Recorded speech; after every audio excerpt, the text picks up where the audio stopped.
ഇന്ന് fire service ദിനമാണ്.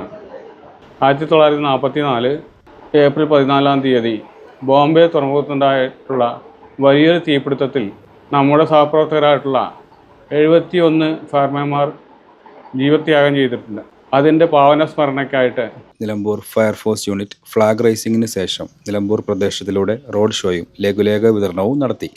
2005 പ്രവർത്തനം ആരംഭിച്ച നിലമ്പൂർ അഗ്നിരക്ഷാസേന ഇന്നും നഗരസഭയുടെ ഭൂമിയിൽ താൽക്കാലികമായാണ് പ്രവർത്തിക്കുന്നത്. 45 ജീവനക്കാരാണ് ഇപ്പോൾ ഇവിടെ ഉള്ളത്. ജീവനക്കാർക്ക് മതിയായ സൗകര്യങ്ങളില്ലാത്ത അന്തരീക്ഷമാണ് ഇപ്പോൾ ഉള്ളത്. വിശ്രമ സൗകര്യം, ടോയ്ലറ്റ് ഫെസിലിറ്റി തുടങ്ങിയ പല കാര്യങ്ങളിലും ഈ ജീവനക്കാർ വളരെ പ്രയാസം അനുഭവിക്കുകയാണ്. നിലമ്പൂർ മണ്ഡലവും ചാലിയാർ ചോക്കാട് പഞ്ചായത്ത് അങ്ങനെ മൊത്തം 10 പഞ്ചായത്ത് ഉൾക്കൊള്ളുന്നതാണ് നിലമ്പൂർ ഫയർ സ്റ്റേഷൻ പരിധി.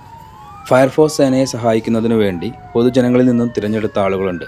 സിവിൽ ഡിഫൻസ് എന്നും ആപ്തമിത്ര എന്നും ഇവരെ വിളിക്കുന്നു. ഫയർഫോഴ്സ് ജീവനക്കാരുടെ ജോലി സമയം എന്ന് പറയുന്നത് 24 മണിക്കൂറാണ്. ആളുകളുടെ സ്വത്തിനും ജീവനും സംരക്ഷണം നൽകുക എന്നതാണ് ഇവരുടെ ദൗത്യം. ഫയർഫോഴ്സ് എന്നുള്ളത് ഇപ്പോൾ ഫയർ ആൻഡ് റെസ്ക്യൂ എന്നായിട്ടുണ്ട്. എല്ലാ റെസ്ക്യൂ പ്രവർത്തനങ്ങൾക്കും നമ്മൾക്ക് ഫയർഫോഴ്സിനെ സമീപിക്കാവുന്നതാണ്. ആളുകളാവട്ടെ മൃഗങ്ങളാവട്ടെ കിണറ്റിലോ പുഴയിലോ മറ്റും വീഴുകയോ വാഹനാപകടമോ തീപിടുത്തമോ അല്ലെങ്കിൽ മറ്റെന്തെങ്കിലും അപകടം സംഭവിക്കുകയോ ചെയ്താൽ വിളിക്കാവുന്നതാണ്. അഗ്നിരക്ഷാസേനയെ 101 എന്ന എമർജൻസി നമ്പറിലാണ് വിളിക്കേണ്ടത്.